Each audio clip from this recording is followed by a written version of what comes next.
Thank you so much, Mark and Larry, for inviting me. You know, I'm of an age as a physician when digital disease detection meant something completely different than what we're speaking about. So I wasn't sure when I was invited what they wanted me to speak about. Now, I'm also an epidemiologist who's been involved in research for my entire career. And research for me has been dealing with cohorts. When I worked in Bangladesh, and our cohort was 200,000 people in the field area, and doing clinical trials, particularly with rotavirus and rotavirus vaccines.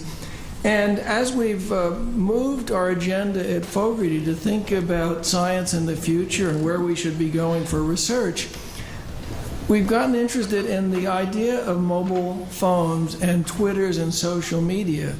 Because as I see the field, the world's population with these devices and access represents to me the ultimate cohort. It's a cohort of everyone on the planet. And for research, what does that mean? It means that we can access everyone who is pregnant. We can access everyone who needs vaccines. We can access everyone with diabetes. We can find everyone with a rare disease. And so as we're thinking about new interventions, about ways to deal with this, we actually have groups that can be engaged through social media in clinical trials, in comparing outcomes and looking at adverse events, and doing things which we could not do any other way. So I think this is terribly important for all of us, and that's why I was really delighted to be here. Now, this is a panel that's dealing with ethics, and I know nothing about ethics in medicine. I get IRBs. I always wonder what to do. I worked with Richard Pito, who told me that ethicists have a vested interest, a conflict of interest in supporting the field. So I didn't know what to say about ethics of digital disease detection, so I went to my ethicist, Joe Millam, at Fogarty, and I said, Joe, read over these papers and tell me what to say. And Joe looked at the paper, he says, you know, what's all the fuss about? He said, I'm concerned about the potential for overblown ethical concerns that might stifle important research. It's always important to balance legitimate concerns about protecting research participants and allowing low-risk research of public health importance to go ahead. So with that introduction, I think we're about to have a very exciting discussion. We have one real ethicist here, Effy Vayena from Switzerland. You know, the Swiss are always better at things than everyone else. Effy's a senior fellow at the Institute of Biomedical Ethics. Effy, welcome. She's at the University of Zurich. She's an academic coordinator of their PhD program in biomedical ethics. She worked previously at the World Health Organization on activities such as infertility, research ethics, and the like. And now she's involved in novel uses of online health data for research. So she'll be our first speaker. Our second speaker and youngest is Caitlin Rivers, a doctoral student. Welcome, Caitlin, in genetics and bioinformatics and computational epidemiology at Virginia Tech. And she's written a lovely paper that you'll hear about on the ethics around Twitter accounts.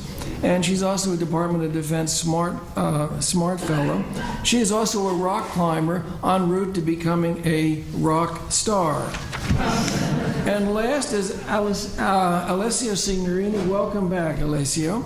Italian by birth at the University of Iowa, he's one of these chronic students who's pursuing a PhD in computational epidemiology. He cannot finish. He cannot finish because he's been so involved in technology for long term as the director of tech for Ask Jeeves in the UK and other startups that he has to get his PhD finished. And in the meantime, he's a champion beach volleyball player. So you have the background of this distinguished panel. I think we should start with a real ethicist, Effy, and let you begin, and then we'll have 3 presentations, followed by which we're going to have a very active discussion. Do I have to, or do I go ahead? Okay. Oh, thank you very much. And thank you for move the microphone closer. Okay.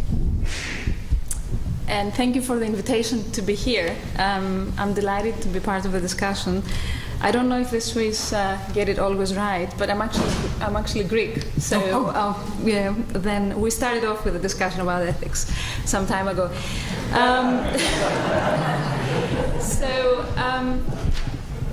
Digital disease detection, at least I see it at its core as an ethical enterprise.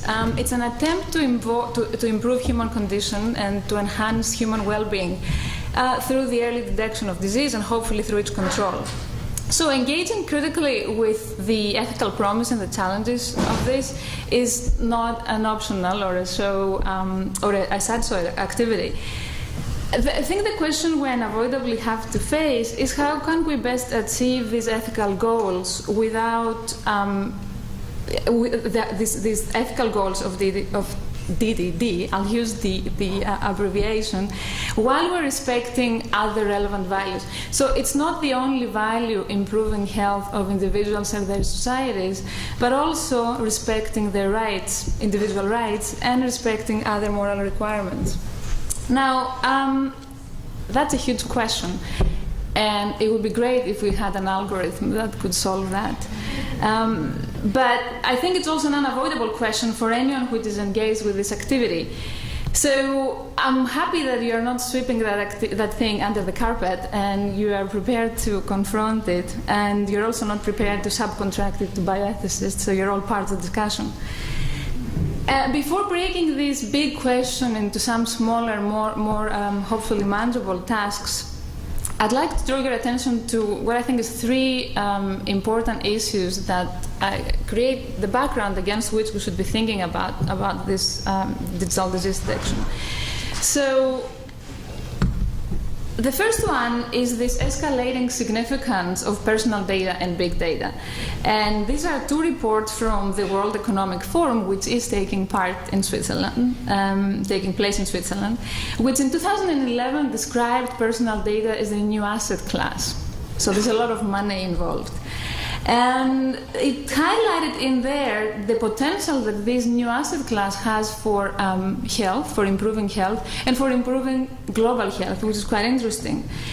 And then 2 years later, it produced a subsequent report, the Unlocking the Value of Personal Data report, where the key message is that if we want to use this data, we have to think also about constraints in uses and how to put control of the uses on the individuals.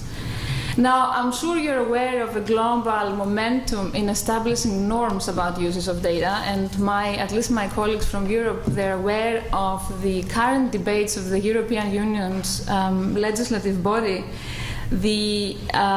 about the Data Protection Directive, which seems to be the most heavily lobbied piece of legislation in its history. So there's a lot of debate out there about big data and how we can use it effectively, but also how can we use it for the common good without infringing upon individual rights, liberties like the one of privacy we already heard about. Now, the second general feature of this that I think we need to be thinking about is this multifaceted character of data, of the big data. I don't think that they can any longer be grouped into clearly demarcated functional categories. Instead, they tend to cut across various categories in surprising ways. So we have the ability to find interesting information by the very feature that they can cross over categories. So it's a very dynamic feature, but at the same time, I think it creates problems of challenges of governance and ethical use. Now, the third general observation relates to our ethical oversight mechanisms, procedures, and our regulatory approaches.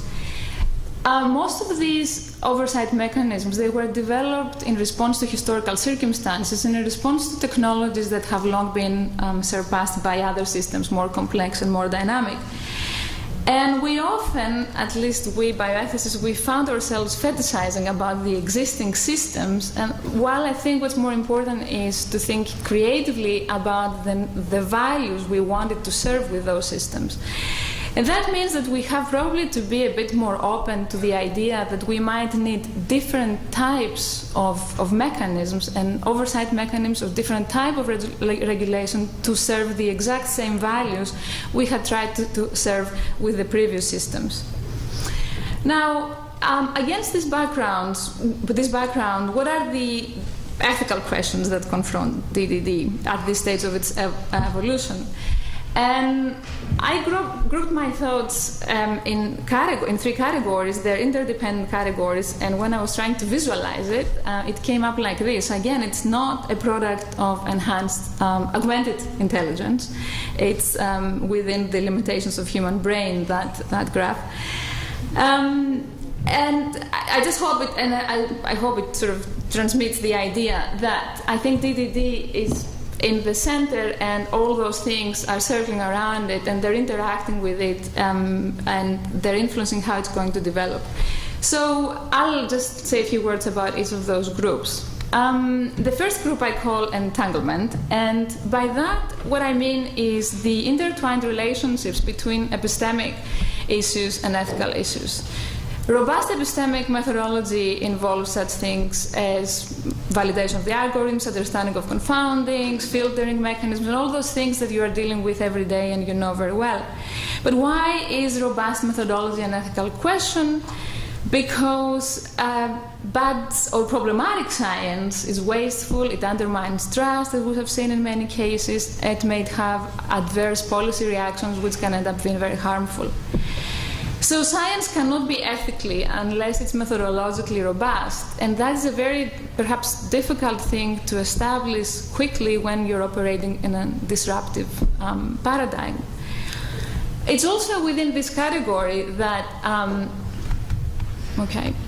that I place the concerns about data provenance. Where are these data that you're using in DDD are coming from, how they've been obtained, and how was it disclosed to those that the data were used, those that the data came from, aware of such uses? Now, somebody earlier asked about the question about data ownership, and I wonder how we can meaningfully talk about ownership when people don't know how the data are used, or their wishes about how this data should be used are not taken into account. And now, under this category, I also put the pragmatic expectations. I think, and I think John mentioned this earlier today, there is a hype about the potential of these sort of technologies and uses, and we know from other areas of big data that high inflated expectations may come back to haunt us as a severe disappointment. So I think it's very important to be very pragmatic about how much we can do with this and what the limitations are. Now, in the second category, which I call context, I put so what I mean by that is that first of all, ethical reasons and constraints about any activity we have depends very heavily on the context in which the activity takes place. And this is true for DDD as well. Now, if DDD is, let's say, a public health function aiming ultimately to improve health at the population scale, then public health is a common good, and we should be thinking about it as such. A public good that individuals will enjoy, and one that's actually essential to human flourishing. So if there's reliable evidence that DDD can promote that public good, then we have good ethical reasons to support it and pursue it.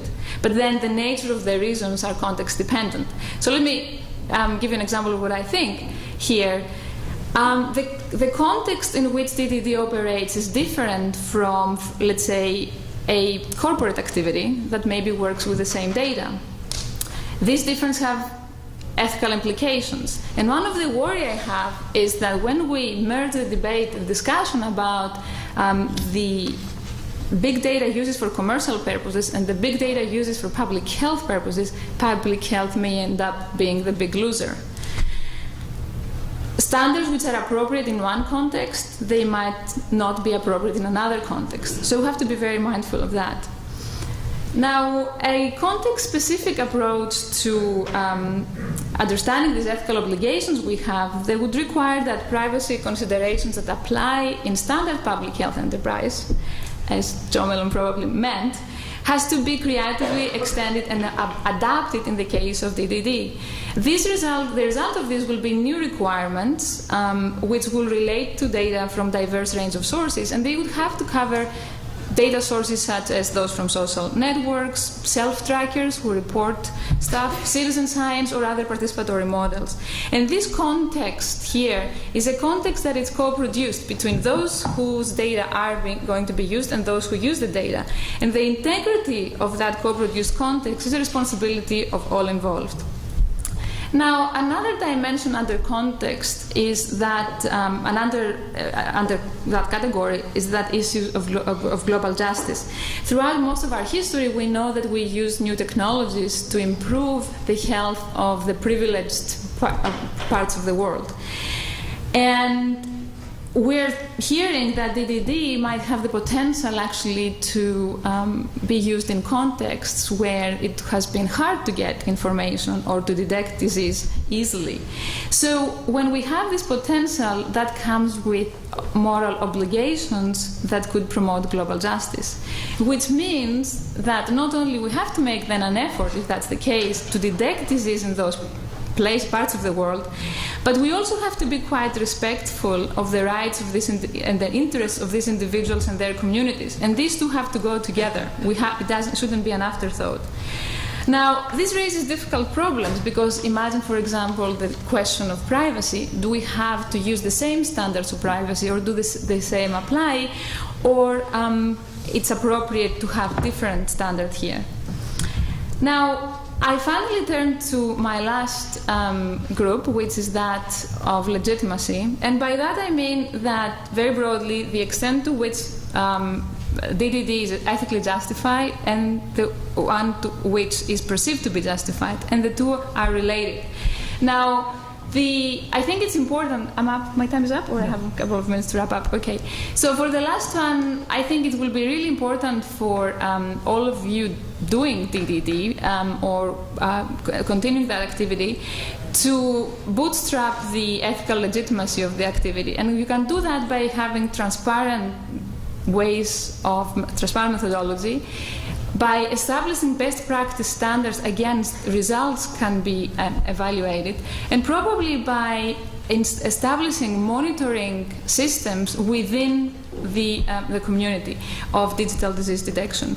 I think this brings me back to an issue I raised earlier about how existing mechanisms of oversight might actually be ill-equipped to address this kind of challenges that your activities are bringing. So internal mechanisms could probably be a substitute for that. Now, I'll close here because I think my time is up. I had planned for a bit longer. But I think it's really important that this discussion is taking place not with all of you and not simply with the ethicists, because it will be very hard to solve the question alone. Thank you. Effy, thanks very much. Caitlin?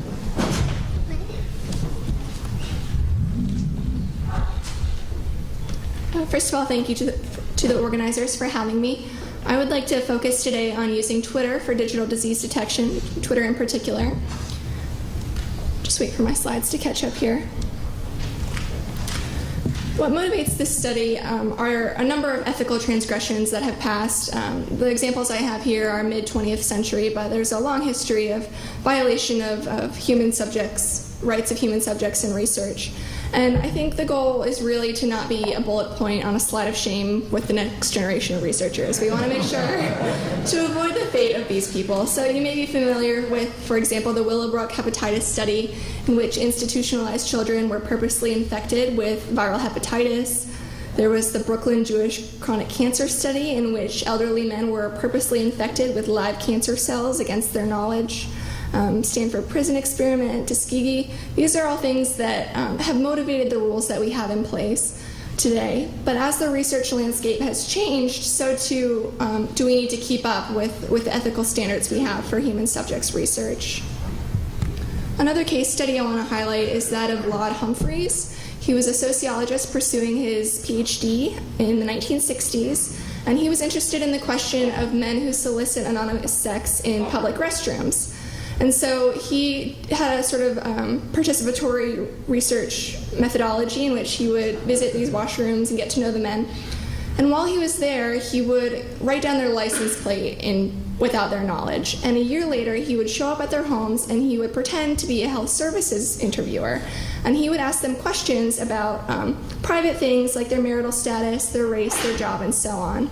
And the reason I want to highlight Laud is because the methodology that we understand today that he undertook, that we know is a violation of the rights of those subjects, is something that we can very easily do digitally today. So I want to discuss how to avoid crossing those boundaries and what those boundaries actually are. So I trust this audience is more familiar with Twitter than an average cross-section, but just to go over it quickly, it's a microblogging social media service. Each tweet is a maximum of 140 characters. It's different from Facebook in that a user doesn't usually replicate their real-life social network to the same degree as Facebook. It's more about connecting people who have similar interests, or who you might actually not know in person, but it's a good platform to connect with new people. The default privacy on Twitter is open, so everything you share is just automatically made available to everyone else, whether they're Twitter users or not. And it is possible to change that, but you have to actively go and change. There are about 500 million users of Twitter, and there are hundreds of millions of tweets sent every day. You'll notice that men and women use Twitter in about the same proportion, but that young people use Twitter more than older people. And I also want to point out here that this Pew study is only measuring 18 as the minimum age, but in fact Twitter users can be of any age. The service has no minimum, so there are underage users on Twitter, and we have no way of knowing who they are.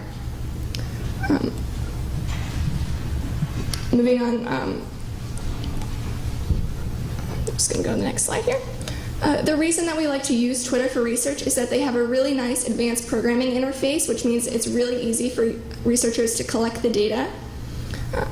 It's the most convenient of the APIs of the social networks. So, for example, Facebook does not have an API that works in the same way and is not as convenient. The most common way to collect tweets for research purposes is through the streaming API, which is about 1% of all tweets randomly selected. But it's also possible to search by search term, just keyword, or you can do an author-specific query. API accounts are freely available and they're easy to sign up for. You just have to provide the name of, it's supposed to be for app developers, so you provide the name of your app, and then you're granted an API account. And the reason I have a Library of Congress picture here is because the Library of Congress actually has an archive of every tweet ever sent. And I'm not sure what the current status of that is, but I know that they are planning to open it up for research purposes. So at some point in the future, we can expect that we will have access to every tweet ever sent, which is a lot. Data that come through the API include, of course, the tweet text, the name of the username rather, not their actual name, the timestamp, the number of friends and followers, and if it's provided, the text location and the geolocation. And the geolocation is the latitude and longitude of the user. It's usually when someone sends it from a cell phone, the GPS on their phone will pin it. And right now we see about 1% of tweets are geolocated. And you can see on that map there are tweets I collected for a different project about risky behaviors associated with the transmission of HIV. And so these are very sensitive tweets about risky behaviors that people are undertaking. And they're all geolocated, and you can see that I have quite a few just for Baltimore alone. So people are tweeting about things that are obviously considered sensitive. Now, so far, Twitter is best for population-level research for trends and patterns. We've heard a lot today of great uses for Twitter, including syndromic surveillance, for example, for influenza-like illness, also for vaccine sentiments, disaster response, natural disaster surveillance, and so on. So it's generally big population-level things. However, it is possible that a user-centric use case could be implemented. You could do, for example, a longitudinal study. You could try to follow tweets from one or a handful of users over time and see, maybe you want to see how their sentiments change or how, for example, their depression progresses, something to that effect. You could also be interested in contagion within social networks or cascades about ideas, behaviors, diseases, and so on. Now, existing guidelines around the use of Twitter for research comes first and foremost from the Department of Health and Human Services. Their policy for the protection of human research subjects is what governs the institutional review boards. And according to this document, if data are made publicly available, then you do not need IRB approval in order to study them. So you can just bypass the IRB process. And this technically falls under Twitter. Twitter data is publicly available, and so by this guideline, there's no reason that you should need prior approval. There's also the Twitter privacy policy, which makes very clear that any data that you send through Twitter is made available to everyone immediately. It says our services are primarily designed to help you share information with the world. Your public information is broadly and instantly disseminated. And I'm guessing when you saw this, you thought, oh yuck, this is a wall of like boring legal text. And part of that's the point. No one actually reads these things. And so even though it's pretty clear that data are made available, I doubt many people see it. I also want to point out that the privacy policy is written at a grade level 12, whereas if you were to create an IRB consent document, you would be expected to write it at an 8th grade level. So it is a little bit more sophisticated than what we like to see for documents of public consumption. Now, existing norms about research in public and private really center around the fact that there are differing expectations in public and private spaces. So if you wanted to go sit in a park bench at the mall and count the number of red shirts that you see, that would be okay. You do not need IRB approval for that, and you can feel comfortable pursuing that research activity. However, if you walked around a neighborhood and peeped in all the homes to see how many people were wearing red shirts, that would not be okay, and we all know that. You can also not follow around a red shirt around the mall to learn about their purchasing behavior, because that really violates our natural expectations of privacy and the boundaries that we feel around privacy. So issues that might be raised around the use of Twitter for digital disease detection is that users might not know or understand that their data are made publicly available. There might also be identifiable information, for example, the tweet text or a geotag that could be used to harm the user in the future. And researchers might also violate the natural privacy boundaries that we just discussed. And if these things were in a study that did require IRB approval, it would not be okay. So that's something that we need to think about as we think about digital research. Now, I have a couple of norms that I'd like to propose, and this is probably a good forum to discuss them.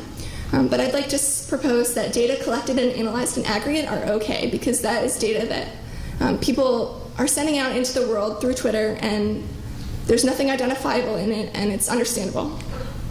However, data collected from a specific user, that would not be an okay study design, because people don't tweet expecting that one researcher is following them to learn about their private sentiments.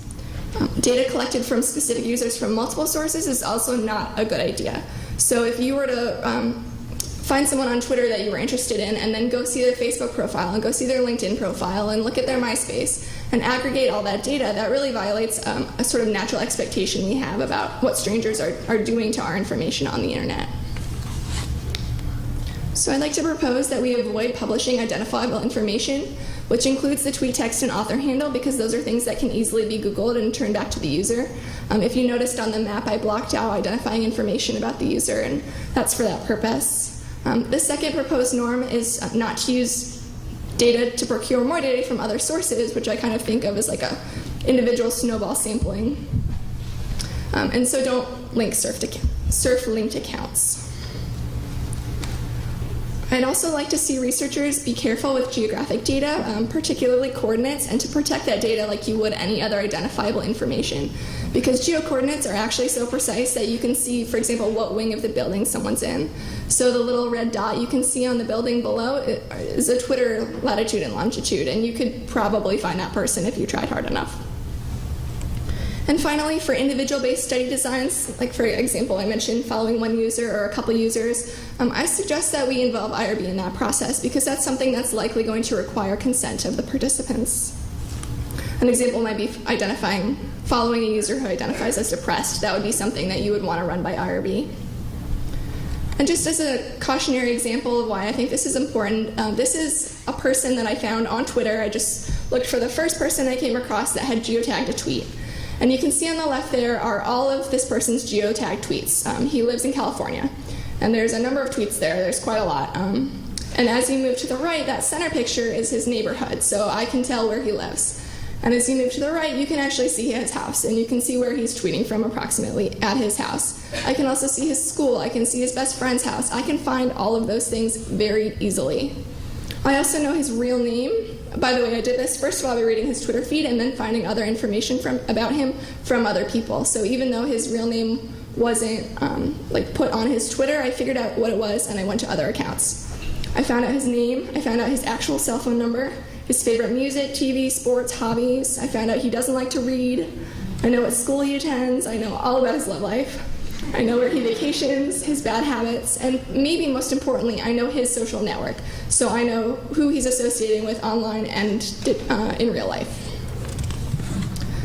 So coming back to Lord Humphreys, like I said, the kind of methodologies that he engaged in the 60s are things that we can do digitally today, and I'm not sure that's a great idea. So I'm glad we're having this discussion here with people who do digital disease detection, and I would like to know what else we can do.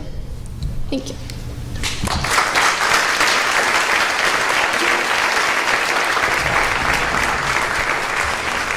Caitlin, I won't ask you now if you had IRB clearance to follow that person, but we'll put that in discussion. Alessio, please. Sure.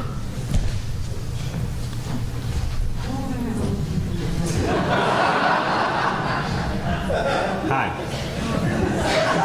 So last year, John invited me here to speak about what they do in life, and my talk was about how I use the wireless of conferences to like monitor who goes online during my talk to see if I was boring or if I was interesting, or like how I spy on Twitter on everybody, or like use application on your phone. Like I daily break your rules.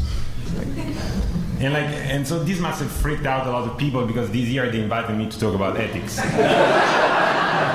I believe that will happen.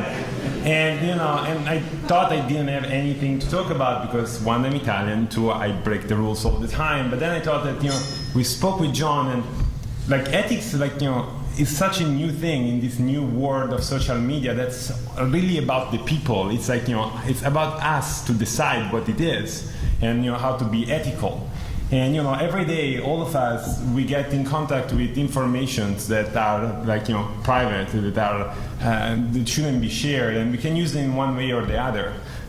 For example, like how many of you checked your email today? Like, how many of you are checking the email right now?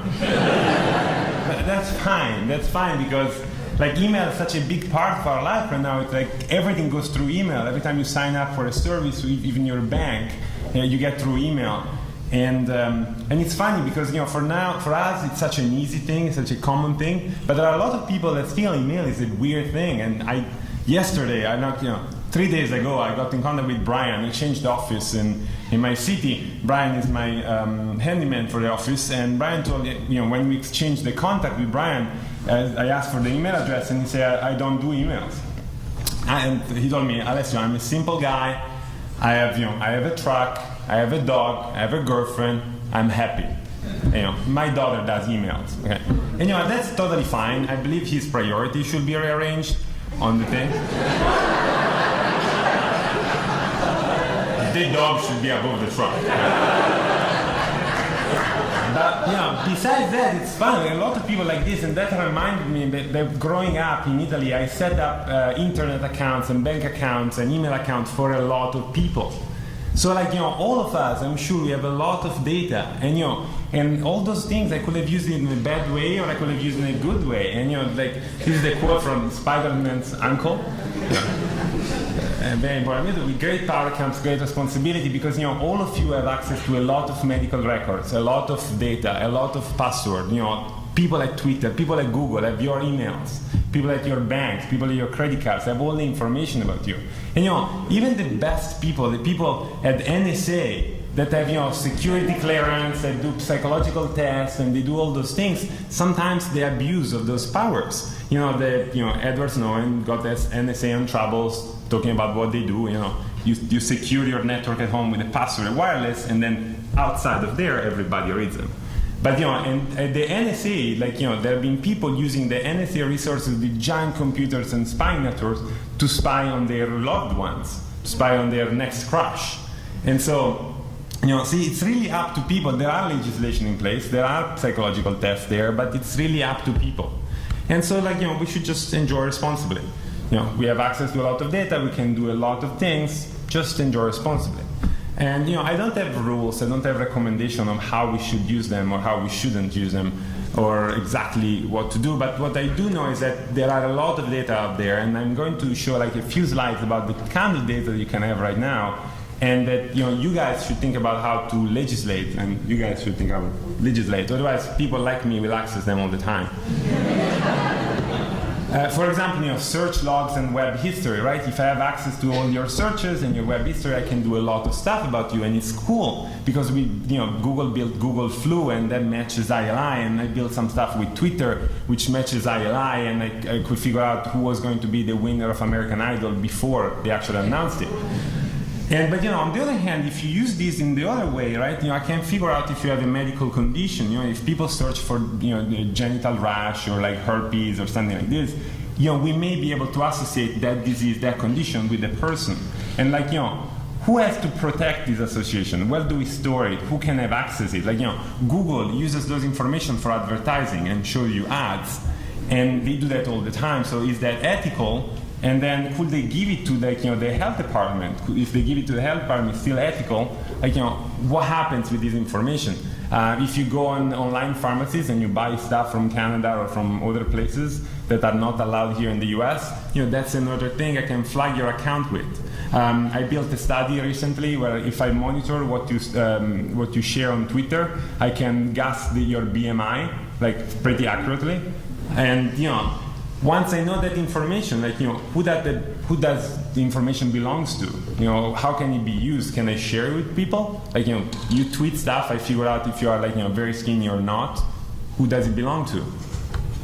And check-ins or activities, I love them. I built travel models looking at people, following people exactly like you did. You did it on a massive scale, 10 million people, insane. And but there are also privacy implications and ethical implications. I know when people are away from home, everybody who checked in here today, you just told everybody in the world that you are not home. If I was interested in something in your home, I would go try to see if there is anybody else there. If you check, I have some friends, I follow my friends on Foursquare sometimes, and they are seriously, they go out 4 nights in a row, and they are not ashamed at all to check in every bar they go. And that's something in this information, and somebody's a drunk, an alcoholic, what do you do with that information? I talk to my friends, but on a large scale, what do you do with those information? Or if you have, poor eating choices, if you are the mayor of McDonald's, perhaps you should look at your diet. Social media posts, there have been studies that have been great. The study, they saw that you can monitor the mental status of people. People have been saved thanks to text messages. Very, very, very good thing. On the other hand, if I looked at what you do and you post a lot of pictures on Instagram of you playing beer pongs, I may change my, my opinion of you. And a lot of employers that now want your username and your password to access your Facebook account, and they do that because they want to use that at a moral or ethical campus, and to hire you or not, if you are a stable person or not. Or if you go skydiving or you engage in some other dangerous behavior or sport, that's information that somebody may like to know. And how ethical it is to figure those things out, how ethical it is to share this information, who does it belong to? I mean, you put it on your social network, you published it on your profile that you went skydiving or that you do rafting. That's a funny question. 2 years ago, I started a company. This is going to creep you out. I started a company where I put web cameras inside digital billboards in New York and in the malls. And the digital web camera uses facial recognition to understand if you are male, female, your age, your ethnicity, body type, does a lot of stuff, looks at logos. And what it does in that particular instance is shows it targets the advertising. So if you pass in front of the digital billboard, it changes with respect to who you are. But I can go one step further. I can actually track you around the mall. Not only can count the red shirts, I can know where they go, who they wear with, the age and gender. And those things actually monitor the audio so they can adjust the volume. And one experiment that we ran, it was to measure how many people would cough. and so we could see how many people will cough different seasons. Who those data belong to? Those are coughs of people who visited the mall in Menlo Park. Are they mine coughs? Are your cough? Should I share them with anybody? Can I share them with anybody? Is that interesting? Or tracking you around the mall, right? Tracking you around the mall, seeing where you go. Those technology, people wanted, Comcast wanted to put the similar technology in your receiver, cable box. So they could actually figure out who was in front of a TV, and they could actually do monitoring of people. Okay, who would you watch them, which TV show you watch, and all those things. Those are, a violation of the privacy because you go inside the house of people. Or maybe not, because it's in the contract that you will never look at and you will just sign at the bottom. So, it's really up to us. Now there are devices, there are scales, and there are the wristband that you bring everywhere. The scales measure your fat and then tweets it. And so, whose fault is it? The scale? She's worried because the Twitter is public. This scale, if you buy the whiting scale and you set it up, it will tweet your weight and body fat. You should, who do you complain to? And that also measures the air quality of your room and tweets about it. That's a bizarre thing. And then, the Jabon app is that, the bracelet that you have to bring everywhere and you have to sleep with, because so you measure how much you sleep at night. However, it's interesting, right? Because if you always have it with you, and you have an unusual high-intensity activity at 2 a.m., when you are in a San Francisco conference, right? You went to the gym, perhaps. Who does that data belongs to? Jabon has that data for sure. And if people at Jabon can look at those data, and maybe they use them in studies and see that people go at the gym at 2 a.m. in this conference. And there are also activity monitoring apps. Those are two examples, Moves and Chronos. You install them on your iPhone or your Android phone, and they will monitor everything you do, everywhere you go, and all the activities you do, how much you sleep. Again, they know where you went, how long you've been there, who you were there with. They know how much you slept. And they also monitor your driving habits. Your driving habits, if you speed, if you accelerate, if you brake very quickly, because they have a GPS. And those data could be very helpful and very interesting for insurance companies. And Chronos and Moves have those data, and what stops them from selling them to the insurance companies that then, to Geico, that then markets you other things? Where the line stops.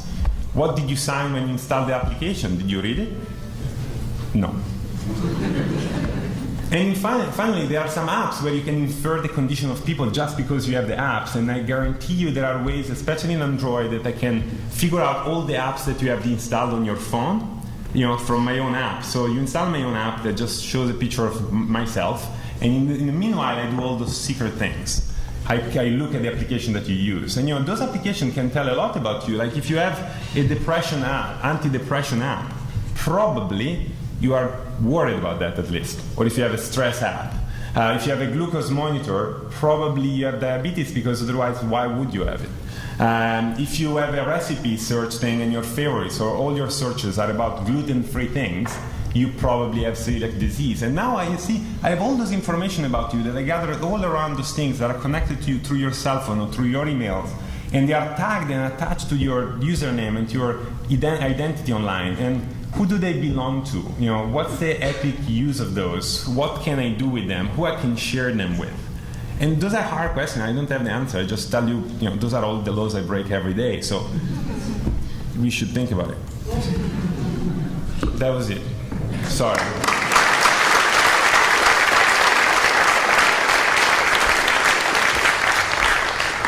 Great. So we've had 3 great presentations.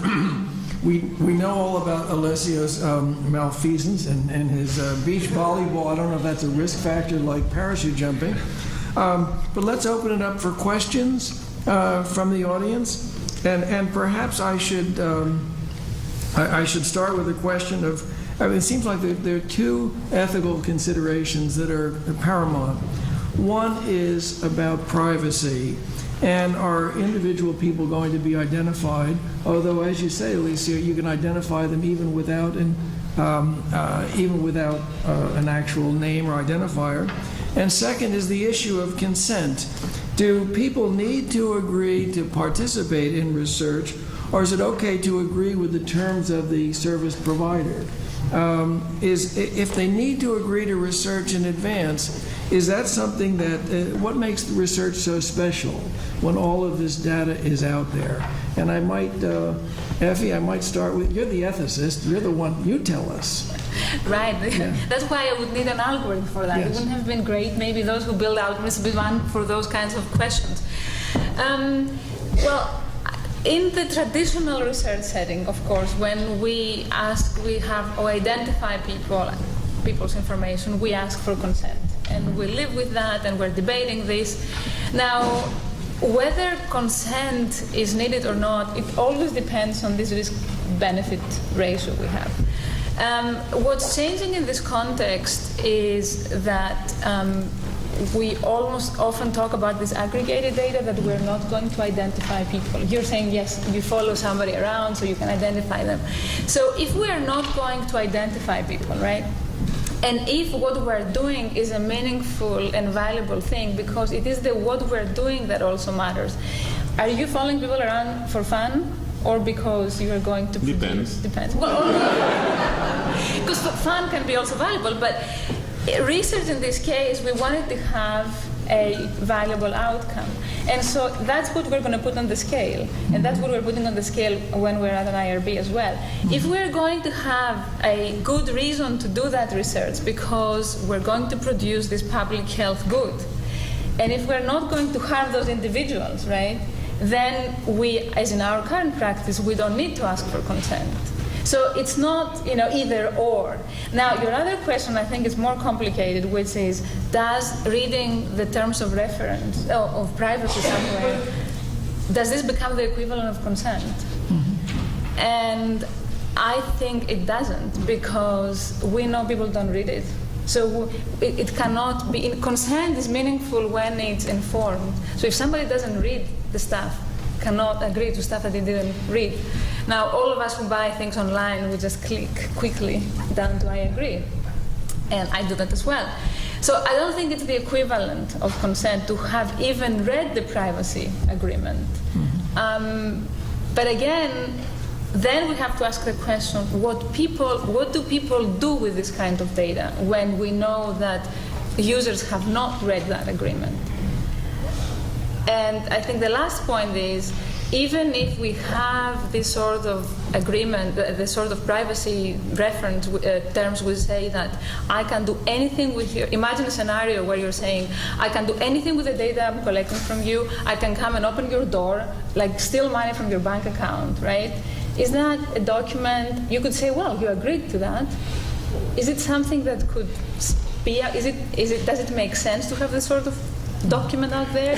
So we have to be thinking at the same time about a lot of different things to answer the question, I guess. Do you have a question on the floor?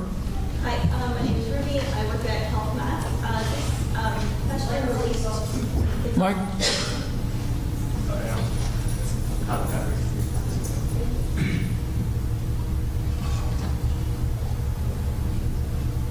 Go ahead. Okay, is this on? Speak up. Okay, I'm sure you can hear me. So this question relates to a lot of the issues that were brought up, and mostly it's about the expectation of privacy. And as someone who's done a lot of research, I've looked at a lot of Twitter logs and looked at people's what people publish on Facebook. A lot of my friends even post things that are just made public, so anyone can see them. And what I was wondering is if you think that there should be some effort to educate people, perhaps beyond like a written consent form, about making data public, or even how to physically alter that yourself, and who should be responsible for that.